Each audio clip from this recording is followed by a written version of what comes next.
आजकल के ईमानदार अफसरों की शान है निराली। रिटायरमेंट के बाद इनकी तिजोरियां इस कदर भरती हैं कि कुबेर भी शर्मा जाए। कभी सोचा है कि जिस सरकारी कुर्सी पर बैठकर ये दिन रात जनसेवा का नाटक करते हैं, उसके पीछे अपनी 7 पुश्तों के जुगाड़ कैसे करते हैं? बस इसी सोच को पुख्ता करती है एक छोटे से अफसर की छोटी सी कहानी, जहां 14 करोड़ का बैंक बैलेंस और 9 प्रॉपर्टी बस एक सामान्य आय का हिस्सा लगती है। वहीं ईडी वाले भी लगे हैं अब हिसाब किताब लगाने, क्योंकि वैसे तो हिसाब किताब ऊपर वाला ही करेगा, पर फिलहाल नीचे वाले भी अपने काम पे लगे हुए हैं। ये खबर है हरियाणा के पूर्व आईएएस अधिकारी मुरारी लाल दयाल से संबंधित, जिनकी 14.06 करोड़ की संपत्ति ईडी कुर्क कर ली है। यह कुर्क चंडीगढ़, नई दिल्ली और गुरुग्राम में स्थित 2 घरों और 7 अपार्टमेंट सहित 9 अचल संपत्ति और बैंक बैलेंस के रूप में की गई है। आपको बता दें कि ये साहब 1976 बैच के रिटायर्ड आईएएस अधिकारी हैं। उन्होंने 2006 से 2009 तक हरियाणा के तत्कालीन मुख्यमंत्री भूपेंद्र सिंह हुड्डा के प्रधान सचिव के रूप में कार्य किया। अक्टूबर 2009 में रिटायर होने के बाद उन्होंने लगभग 5 वर्षों तक भारतीय प्रतिस्पर्धा आयोग यानी कॉम्पिटिटिव कमीशन ऑफ इंडिया के सदस्य के रूप में अपनी सेवाएं दी। उनकी पत्नी सविता दयाल भी हरियाणा लोक सेवा आयोग में सदस्य रही हैं और उनके बेटे कार्तिक दयाल गुरुग्राम में प्रॉपर्टी ब्रोकर हैं।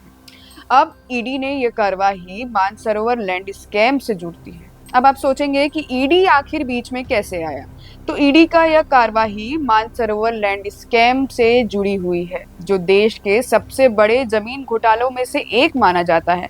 सीबीआई ने 2017 में दयाल और उनकी पत्नी और उनके बेटे के खिलाफ आय से अधिक संपत्ति का मामला दर्ज किया था।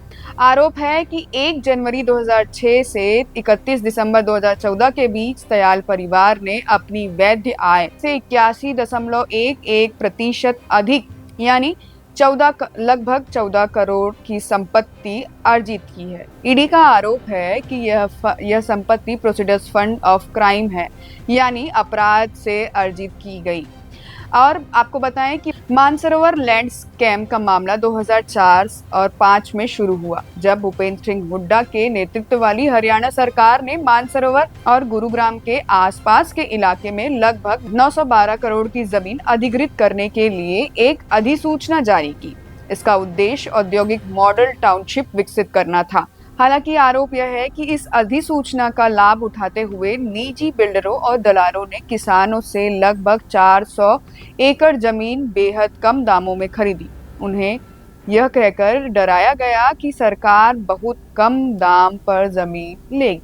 इसके बाद 24 अगस्त 2007 को हरियाणा सरकार ने उसी 400 एकड़ जमीन को अधिग्रहण प्रक्रिया से बाहर कर दिया, जो पहले बिल्डरों द्वारा खरीदी गई थी। इस कदम से बिल्डरों को भारी मुनाफा हुआ, क्योंकि वह इस जमीन को अधिक कीमत पर अन्य बिल्डरों को बेचने में सक्षम थे, जिन्होंने इस पर आवासीय परियोजनाएं विकसित की हैं। अब प्रश्न ये है कि आखिर मामले में आगे क्या हुआ।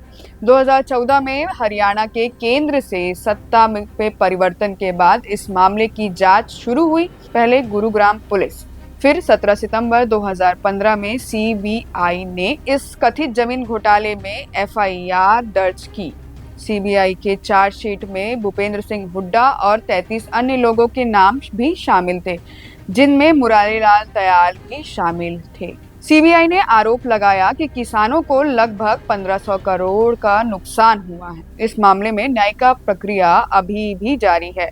2018 में सुप्रीम कोर्ट ने अधिग्रहण प्रक्रिया को रद्द करने के फैसले पलट दिए, जिस पर हाउसिंग प्रोजेक्ट बन रहे थे। हालांकि मुरारी लाल दयाल के खिलाफ ईडी ने यह कार्रवाई एक महत्वपूर्ण कदम है, खासकर तब जब सीबीआई द्वारा चार्जशीट दाखिल होने के बावजूद केंद्र के डीओपीटी और हरियाणा सरकार से उनके खिलाफ कानूनी कार्रवाई आगे बढ़ने की अनुमति नहीं मिली थी। यह मामला अभी भी जांच और मुकदमे के प्रक्रिया में है और इससे जुड़ी आगे की जानकारी की प्रतीक्षा की जा रही है। इस मुद्दे पर आपकी क्या राय है, हमें कमेंट करके बताएं।